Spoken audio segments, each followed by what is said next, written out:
Veio uma jovem chamada Maria. Maria que certa dia foi surpreendida pelo mensageiro de Deus, o anjo Gabriel, que veio ter com Maria, saudou, disse a ela: tu é agraciada.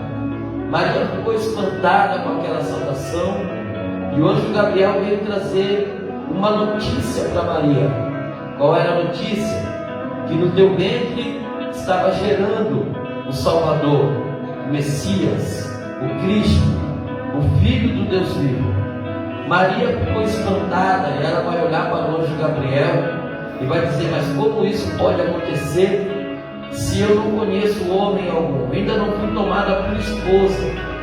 José ainda não me tomou por esposa. Mas o anjo Gabriel olha para ela e diz: não temas, porque o Espírito do Senhor virá sobre ti, e a virtude do Altíssimo te cobrirá.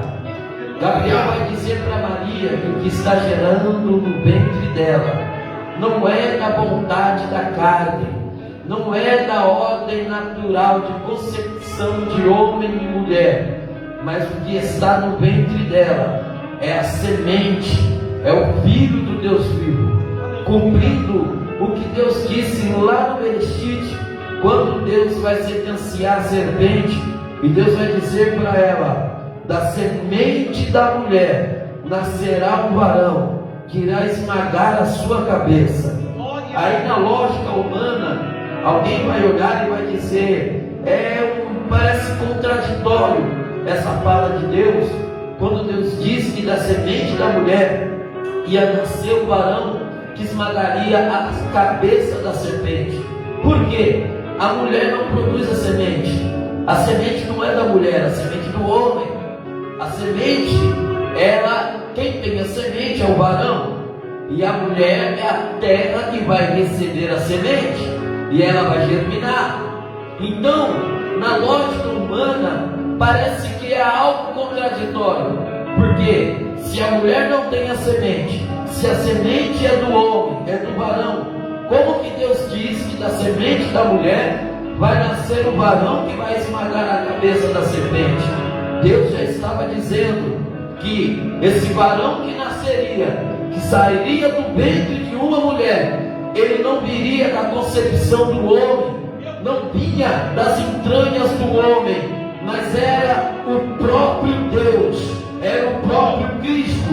O próprio Deus queria usar o ventre da mulher para receber essa semente. Era como se lá na frente, depois do nascimento de Jesus, José olhava para o menino e dizia: é meu filho, é o meu filho, mas não saiu das minhas entranhas. E Maria dizia com propriedade: é minha semente, porque o Altíssimo inseriu no meu ventre. Eu gerei. A primeira vez na história da humanidade que a mulher vai gerar, e não vai depender da inseminação, que não vai depender do homem para gerar, porque o próprio Deus vai inserir no ventre de Maria aquele que já tinha sido anunciado aproximadamente há 758 anos, 760 anos atrás, pelo profeta Isaías, quando ele disse que um menino nos nasceu, um filho se nos deu, quando ele disse que a autoridade estava sobre ele, a chave da casa de Davi estava sobre ele, quando Isaías disse que ele seria o Emanuel, o Deus conosco, agora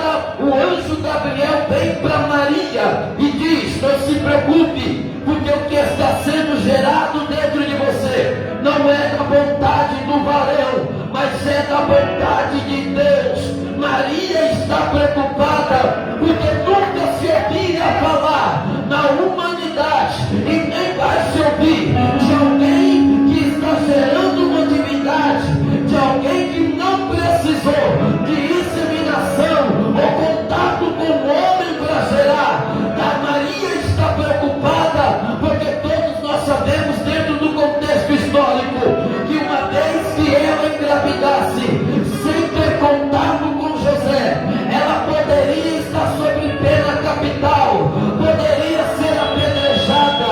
Então era como se Maria estivesse dizendo: vão me perseguir por causa disso, vão me matar por causa disso, vão me caluniar, eu serei caluniada, serei julgada como adúltera. Mas o anjo Gabriel diz: não se preocupe, porque o Espírito do Senhor virá sobre ti, e a virtude do Altíssimo te cobrirá. Aqui diga, pastor Everton Brito, que para a expressão virtude, dentro desse contexto, vem da raiz de poder ativo. Então era como se o anjo Gabriel estivesse dizendo: não se preocupe, porque o Espírito do Senhor vai te cobrir, e a virtude e o poder do Altíssimo vai te guardar, e ninguém vai tocar em você, ninguém vai tocar no menino. Fica tranquila, porque o Espírito do Senhor vai vir sobre você, e o poder ativo será como um algo que vai te proteger, te brindar. Sabe o que Deus está dizendo para alguém nesta noite?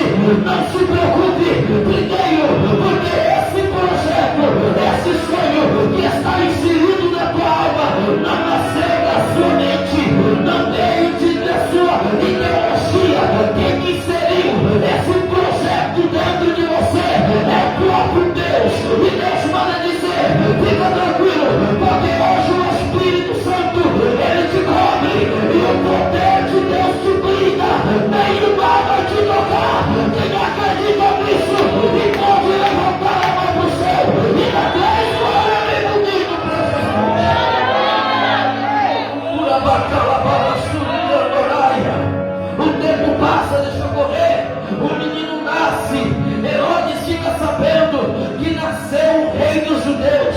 Toda Belém, toda a Judeia, cidades circunvizinhas estão sabendo que nasceu o Messias, que ele chegou, que ele nasceu. Herodes está preocupado, planeja matar o menino, mas não vai conseguir, porque qual era a preocupação de Herodes? Ora, não se dizia nasceu apenas um menino, não se dizia nasceu apenas um garoto, mais uma criança, não. Dizia-se: nasceu o rei dos judeus, o Messias, o enviado, aquele que terá o teu reino estabelecido e jamais terá fim. Aí Herodes está preocupado, porque os romanos dominavam sobre os judeus, tinham domínio sobre os judeus, não escravizavam, mas tinham domínio, porque os romanos, eles adotaram o mesmo método, a mesma estratégia dos gregos no tempo de Alexandre o Grande. Porque quando Alexandre o Grande ganhou o poder, ele começou a olhar os imperadores que lhe antecederam, e ele percebeu que eles começavam bem e terminavam mal, começavam bem e terminavam em ruína. E Alexandre o Grande vai pensar e vai dizer: eu preciso criar uma estratégia, eu preciso criar um governo diferente, que eu não precise matar aqueles que iam anexar a minha província, as nações que iam conquistar, os povos que iam conquistar. Eu tenho que arrumar uma estratégia para não matar eles e não fazer guerra contra eles sem perder o domínio. Então o que Alexandre o Grande vai fazer? Ele vai dizer o seguinte: todos os povos, as nações, os inimigos, tudo aquilo que a gente anexar o meu império, eu não vou matar, não vou escravizar, não vou matar a pé deles, não vou nada disso. Eu vou fazer o seguinte: eu vou impor impostos, tributos, eles me pagam, e em troca disso eles são livres para adorar o Deus deles, para manter a fé deles, eles são livres, mas porém tudo que eles conquistarem, eles vão me pagar impostos. Então Roma, quando teve o domínio sobre os judeus, aderiu à mesma estratégia de governo. Então os romanos tinham domínio sobre os judeus, e quando Herodes, ele fica sabendo que nasceu o rei dos judeus, era como se ele pensasse: permita-me conjecturar, senhoras e senhores, que agora Herodes está incomodado, porque ele pensa: se já estão dizendo que nasceu, o menino mal nasceu, já está sendo anunciado, então se é o rei dos judeus, opa, vou ficar preocupado, porque ele vai tomar o domínio, ele vai ser um revolucionário, vai tomar o trono, vai tomar o poder. Ou seja, Herodes está preocupado com o seu trono, com o poder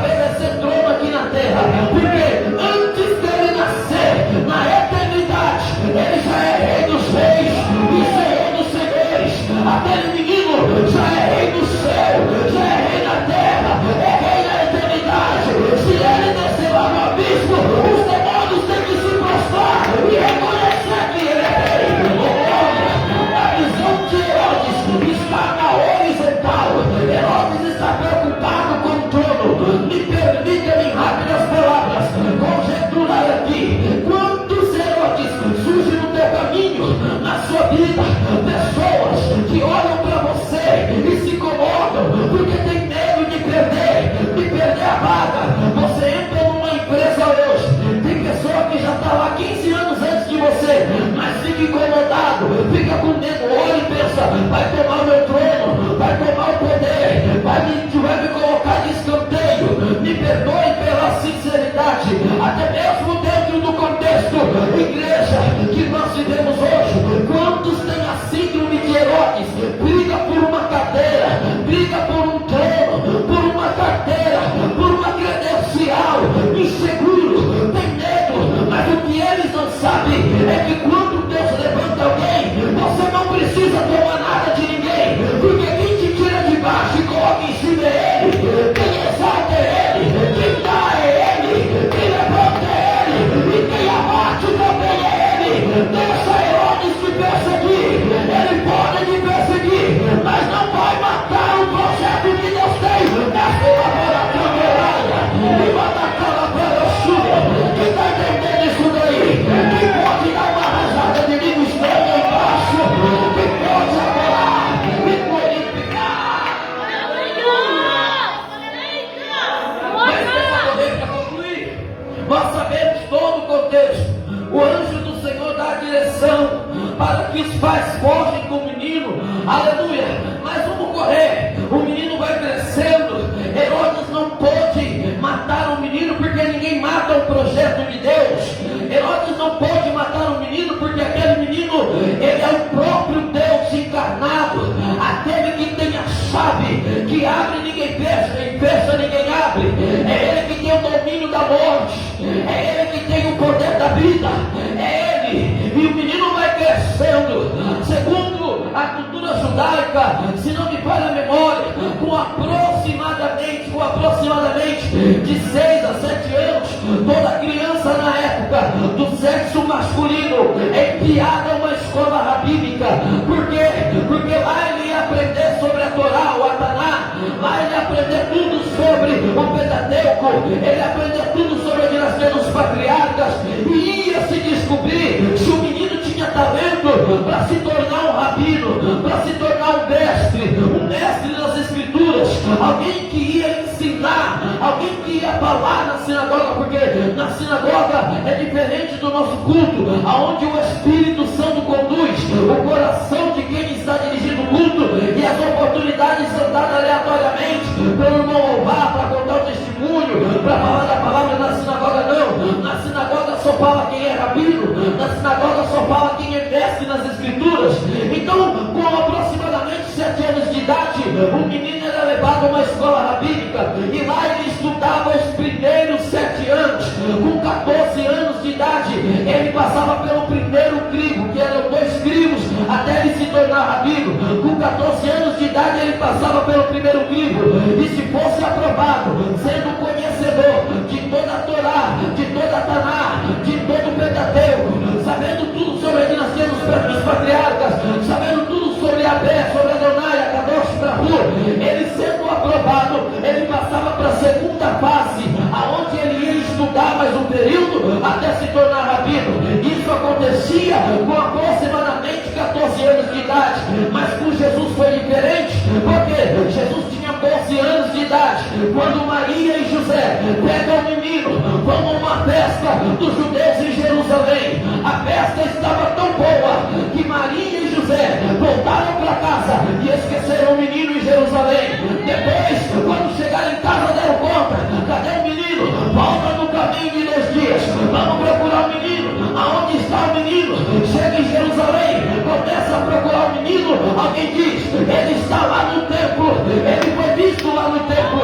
Permita-me, meus irmãos, senhoras e senhores, permita-me conjecturar que quando José e Maria vêm chegando, eles olham de longe, o menino está no meio, cercado de mestres, sacerdotes, escribas, fariseus, estava cercado dos príncipes da sinagoga. Quem sabe bate um desespero no coração de José e de Maria. Quem sabe eles estão pensando: já estão interrogando o menino, mas ainda não é o tempo, porque é só com 14 anos, ele só tem 12, mas quando eles se aproximam, eles percebem que não são os mestres que estão ensinando o menino ou indagando o menino, mas é o menino que está ensinando os mestres. Eu vou repetir: não eram os mestres que estavam ensinando o menino, mas era o menino que estava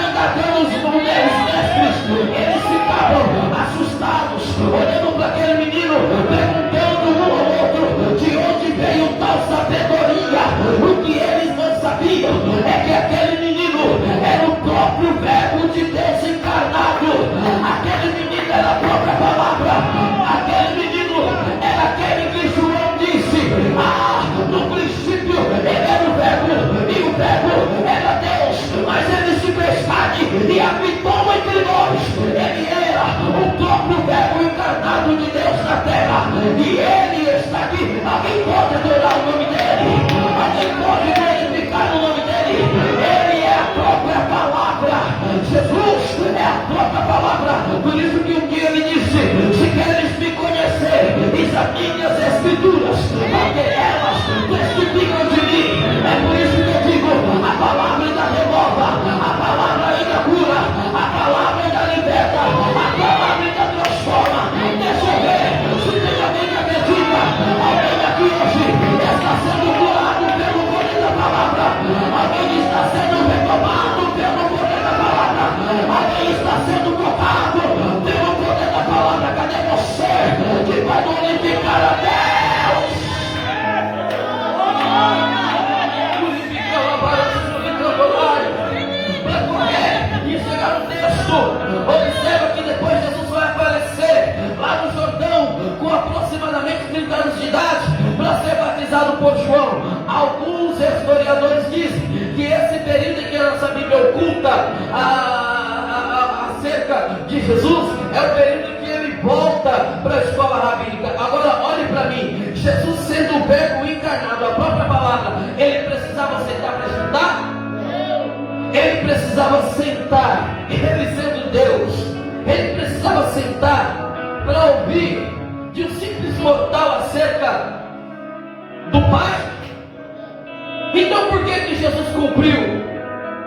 Porque Jesus ele era rabino. Jesus não era simplesmente um pregador que surgiu falando, pregando e fazendo discípulos. Até porque para fazer discípulos naquele tempo, você tinha que ser mestre, você tinha que entender das Escrituras. Por que Jesus sentou? Por que Jesus cumpriu? Foi para ensinar para o evangelista Washington o que é a humildade, e a verdade é que eu não posso ser autossuficiente para bater no peito e dizer assim: eu sou a bola da vez. Eu conheço tudo. Eu sei as Escrituras. Me perdoe pela sinceridade, senhoras e senhores. Vivemos um período em que muitos querem falar, mas não querem ter a sensatez de sentar para ser ministrado. Pastor Elton Brito, infelizmente, eu já ouvi camarada dizer: eu não sento para ouvir qualquer um. Eu não sento para ouvir quem sabe menos do que eu. Oh, meus irmãos, e Jesus está ensinando, não está habilitado a ficar de pé para ensinar quem não tem a humildade para sentar, para aprender. Eita glória!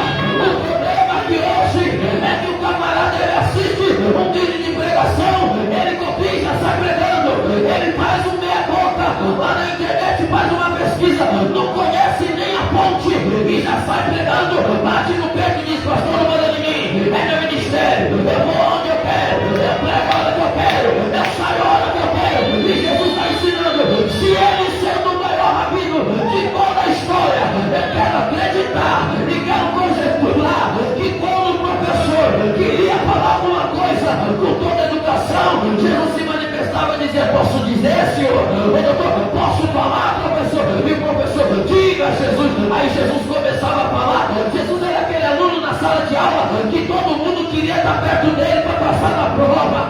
Jesus era aquele aluno na sala de aula que todo mundo queria encostar nele. Quem sabe no final o mestre chamava ele de canto e dizia: menino, quem te ensinou? Quem foi que te falou? E quem sabe Jesus olhava e dizia: é o teu Pai que está no céu que me revelou.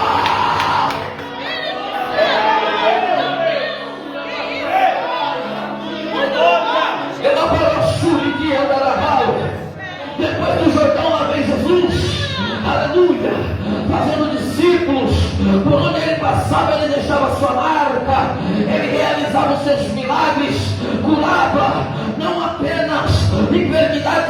igreja hepatológica, mas curava doenças na alma, transformava, restaurava. João é suficiente dizer que nem todos os milagres de Jesus estão registrados, e ele é enfático em dizer que se juntasse todos os livros da terra, não seria suficiente para registrar todos os milagres que Jesus realizara. Porém, todavia, ele precisava passar pela cruz.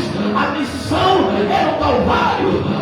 O plano, podemos dizer que a consumação do plano de redenção estava no vitupério, e Jesus precisa passar pela cruz até que chegue o tempo, a hora e o momento em que Jesus, numa quinta-feira de Páscoa, descendo do monte, é abordado pelos soldados, e ele se entrega para cumprir aquilo que foi dito pelo profeta Isaías, para ser levado ao matadouro como o cordeiro mudo que não abriu a sua boca.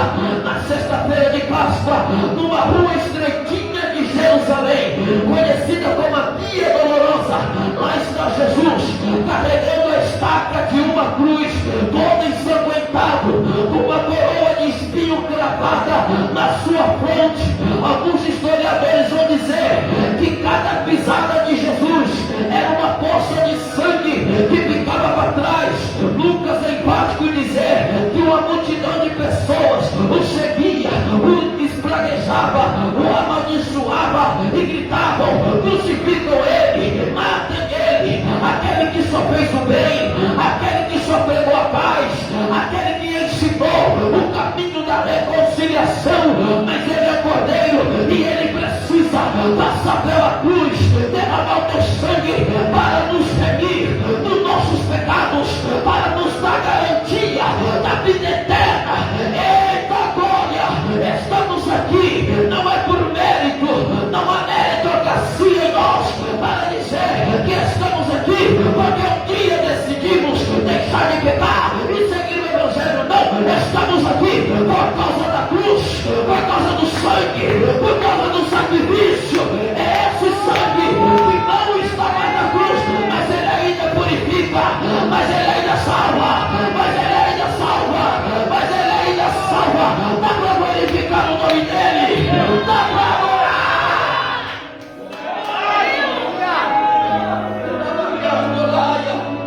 Alguns historiadores, Chambre, por exemplo, vai dizer que cada pegada de Jesus era uma poça de sangue, e no meio daquela multidão que vinha espraguejando ele, que vinha lançando palavras de maldição sobre ele, que vinham gritando crucificam, haviam pessoas enfermas que quando pisavam naquela poça de sangue, ainda assim eram curadas.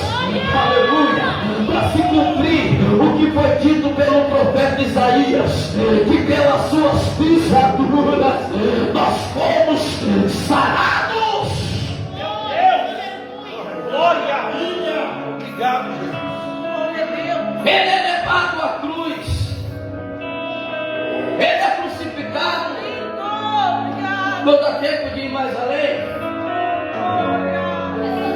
Perto das 3 horas da tarde, na sexta-feira, ele olha para o céu e diz: Pai, nas tuas mãos eu entrego o meu espírito. O véu se rasgou. Permita-me, meus irmãos, há uma teoria, é até uma questão de tradição, né, pastor Hébert, que se diz que houve festa no inferno quando Jesus morreu, né? Mas eu quero conjecturar, não quero trazer aqui nenhuma heresia, mas dentro da revelação do Espírito Santo, eu quero conjecturar que não deu tempo do inferno festejar.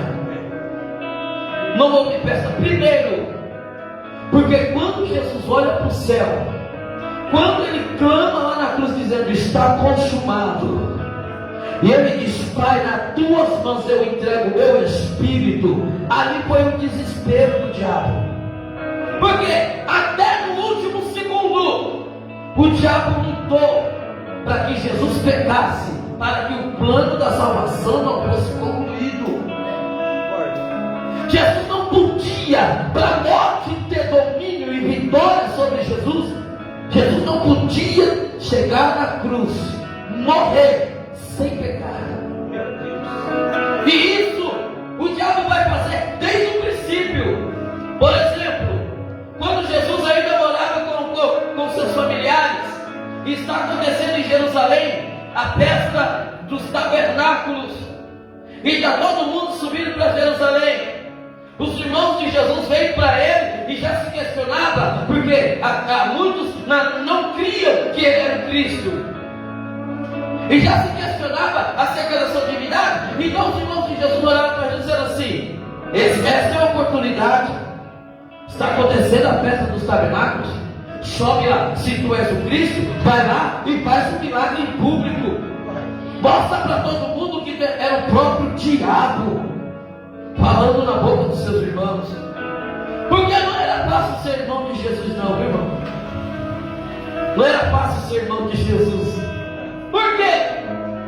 Primeiro, Jesus era o mais famoso dos seus irmãos, porque a sua fama percorria por toda a Galileia e todas as cidades circunvizinhas.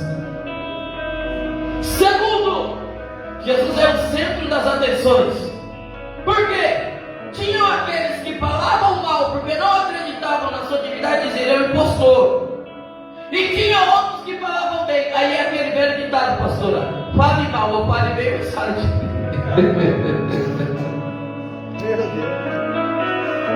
talvez seus irmãos chegassem e dissessem: olha, eu sou filho do irmão José. José, pai de Jesus. Ah, seu irmão conhece Jesus, mas você eu estou conhecendo agora. Seus irmãos tinham raiva. Terceiro, sabe por que não era fácil ser irmão de Jesus? Porque Jesus era o irmão mais certinho, não fazia nada de errado. Quem foi criado em bastante filhos? Por exemplo, meu pai criou 16. Meu pai criou 16 filhos, tem 45 netos e tem um bisneto que é o meu netinho. Nós crescemos na casa de 16 irmãos. E muitas vezes era assim: quando juntava meia dúzia para aprontar, para fazer alguma coisa, aí os outros tinham que fazer também. Quando tinha um e nós falávamos assim: não vou fazer, a gente já ficava, já veio, você vai entregar nós.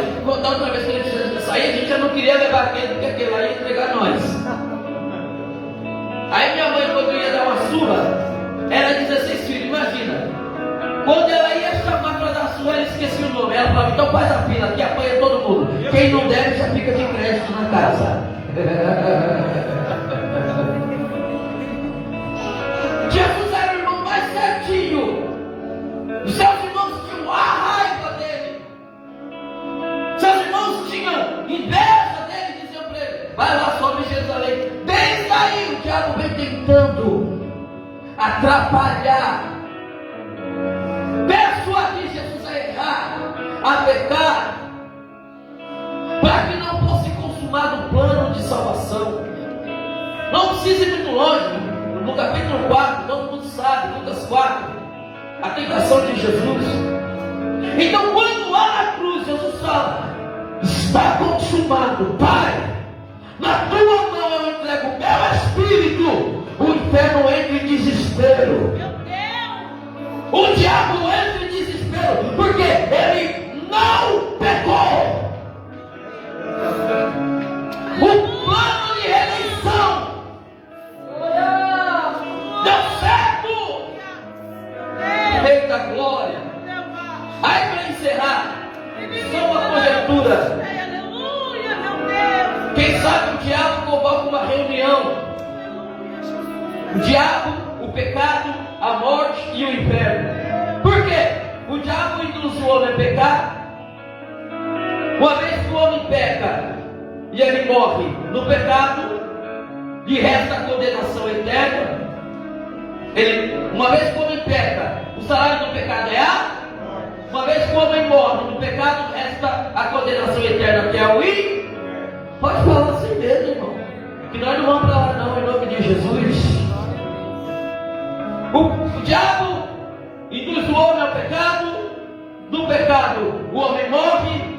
e tem a condenação eterna, que é o inferno. Quem sabe é marcado uma reunião e quem está lá? O diabo, o pecado e o inferno. Mas alguém vem chegando atrasada na reunião. E quem é que está atrasado para essa reunião? A morte. Quem sabe ela vem se rastejando toda confusa, pastora. E o diabo correta ela e dizia: aí, venceu ele. Meu Deus! Oh, porque todos que morreram eram feitos cativos pela morte. Todos que morreram na lei eram feitos cativos pela morte. E o diabo, quem sabe, pergunta: e aí? Como é que pode? E a morte toda confusa vai dizer assim: ele está morto. Ele morreu. Mas não fui eu. meu Deus! Mas como assim? Abraão está morto. Quem matou? A morte diz: fui eu. Isaac, fui eu. Jacó, fui eu. José, fui eu. Moisés, fui eu. Os juízes e os profetas, fui eu. Mas ele, não fui eu. Por quê? Quando eu vinha para tragar ele olhou para o céu e disse: Pai, nas tuas mãos eu entrego o meu espírito. E me para a morte vencer Jesus, não bastava Jesus morrer na carne, porque Jesus ele é 100% Deus, mas se fez 100% homem. Meu Deus! Aleluia!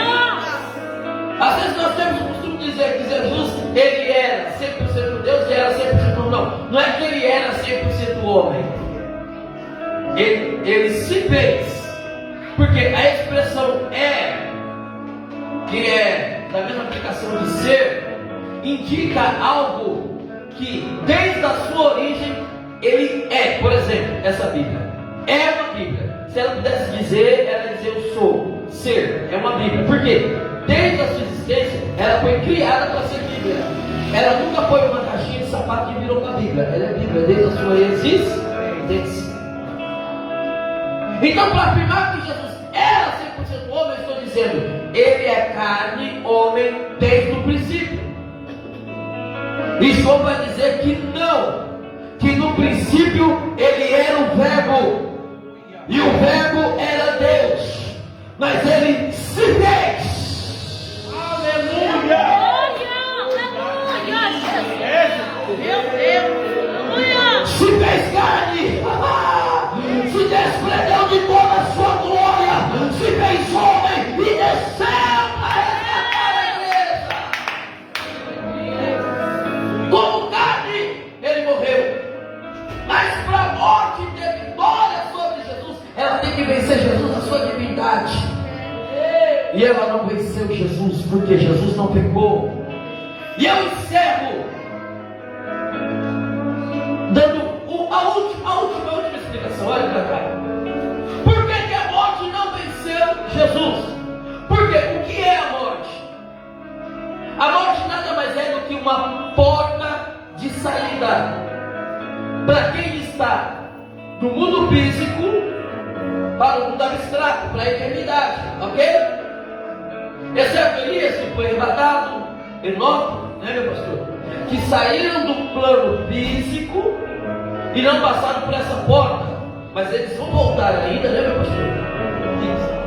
É. Mas olha para cá.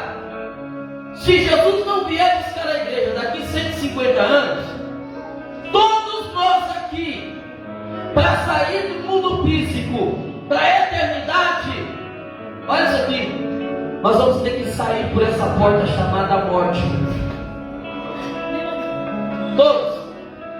Só que vale ressaltar que a morte é a porta de saída. Ela é a porta de sair. Ela é a porta de sair. E existe uma porta de entrada do mundo abstrato para o mundo físico. Existe a porta de entrada. A porta de saída é a morte. E existe a porta de entrada. Qual é o nome da porta de entrada?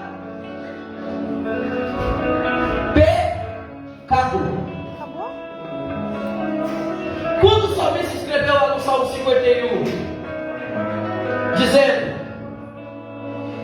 eis que em iniquidade eu fui formado e em pecado me concebeu a minha mãe, ele também me está falando, porque existe um outro contexto que eu não vou entrar no mérito, mas ele também me está falando do pecado original. Ele está dizendo o quê? Para minha existência no mundo físico, houve a iniquidade, houve o pecado, e eu nasci. O que ele está dizendo? Eu entrei pela porta chamada pecado, e é natural e é evidente, como o salário do pecado é a morte, que eu vou sair pela porta chamada morte. Primeiro, por que a morte não venceu o nosso Jesus? Porque ele foi o único de toda a existência Meu Deus. que veio a esse mundo sem que entrar pela porta chamada pecado. Por que ele não entrou pela porta chamada pecado? Porque o anjo Gabriel vai dizer para Maria: o que está gerando em ti não é da vontade do varão, não houve concepção. Ele não entrou pela porta chamada pecado. Logo se entende que se ele não entrou pela porta chamada pecado, ele não vai sair pela porta chamada morte. Quando a morte veio para tragar, ele disse: aqui não morte, aqui não, Pai, nas tuas mãos eu entrego o meu espírito, está consumado. Quem pode levantar a mão para adorar? Purificando raia, é para dar a subir a ser, e para encerrar, e a morte não venceu o nosso Jesus, porque de certo ele garantiu para a igreja que a morte não vencerá, não terá domínio sobre nós. Agora, existem três tipos de morte que não vou entrar no mérito aqui por causa da hora. Hoje, a morte pode vencer essa matéria aqui, a morte física, que não é a única morte que existe, mas deixa eu dar uma oportunidade. A morte física, hoje, ela pode vencer essa matéria aqui, mas ela não terá domínio para sempre. Se morrer em Cristo, não seremos cativos da morte, porque o apóstolo Paulo escreveu dizendo que acontecerá que quando tocar a última trombeta, nós que morremos com Cristo ressuscitaremos para ele essa nossa palavra. Você pode se colocar de pé comigo, com a cabeça dos pastores e lógico, a morte não terá domínio sobre você. Você não é escravo da morte. Levanta a mão para agora, Pai. Cadê você que recebe essa palavra? Cadê você que recebe? Ele venceu, ele venceu, ele venceu, ele venceu. A igreja também é vencedora, a igreja também é vencedora. Não tema morte, porque ela não terá domínio sobre nós. Juntos cantaremos naquele grande dia. A morte, aonde está a morte? Isso é a aliança. Levanta a mão para adorar. Você recebe esta palavra.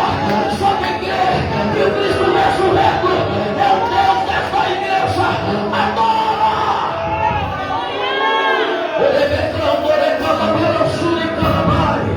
Eu vou encerrar e devolver o microfone a quem é de direito, mas eu gostaria, por gentileza, que você colocasse a mão no teu coração e cantasse comigo só um refrão de um hino aqui. Quem pode me acompanhar?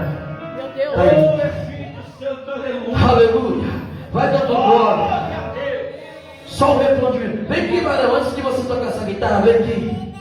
Deixa eu fazer algo da parte de Deus. Com todo o respeito, meu pastor, deixa eu chamar ele aqui. Vem aqui comigo. Aleluia. Coloca a mão na sua cabeça, as duas. Isso. Eu não sei se você vai crer, mas eu vou te entregar algo que Deus me mostrou aqui. Meu Deus. Enquanto a irmã estava adorando aqui, você estava tocando ali, Deus dizia para mim: diga para ele que o que eu tenho com ele é além. Aleluia. Glória. O que eu tenho com Ele é além. Não é novidade o que eu vou te dizer agora, porque Deus já falou para você. Deus mandou dizer, diga para Ele que os países da América esperam Ele. Diga para Ele que o Oriente Médio espera Ele.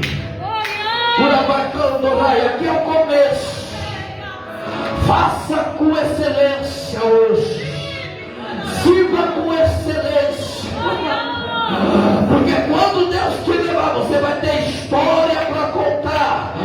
Você vai ter um exemplo de quem serviu com excelência, com gratidão. E por que Deus me mandou dizer para você colocar as suas mãos na tua cabeça? Porque hoje Deus está descendo um pergaminho da sua mente. A ciência da palavra, a revelação da palavra, o Espírito Santo está inserido dentro da sua mente, unificando a raia, e assim diz o Senhor: tu serás a Labaracandoraia, o exemplo desta geração. Ainda antes de Jesus vier buscar a igreja, a Labaracandoraia, diz o Senhor que farei grande nessa nação. Ela vai subir na América do Sul, América Central. Conhecerão meus feitos através da minha palavra na tua boca, diz o Senhor.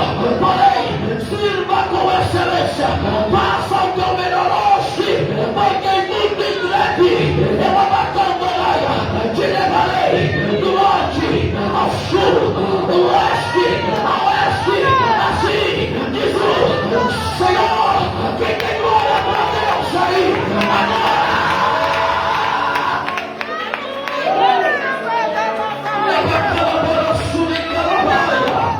Porque Deus faz assim. Deus começa a me ensinar na casa, me prepara na casa para enviar as nações. E o Senhor, ele estava tocando ali, e o Senhor ministrava no meu coração e dizia: Ele tem doado o melhor, tem feito o melhor, e por causa disso, diz o Senhor, tenho me agradado, e vou levar, e vou soprar, e você pode glorificar. Se você vai, você está dando glória a Deus. Com a mão no coração assim. O seu Deus não está morto. O seu Cristo não está morto. Ele ressuscitou. Quanto maior para mim, valor. Deixa eu ver se eu não sou cantor, eu não sou levita. Já tentei ser, mas Jesus falou: para, vai pregar. Mas eu quero convidar você para louvar esse. Ele é antigo, mas vocês conhecem. Deixa eu ver se é isso mesmo. Isso. A mão no teu coração. Só você que crê que Ele morreu, mas ressuscitou ao terceiro dia. Canta comigo assim: por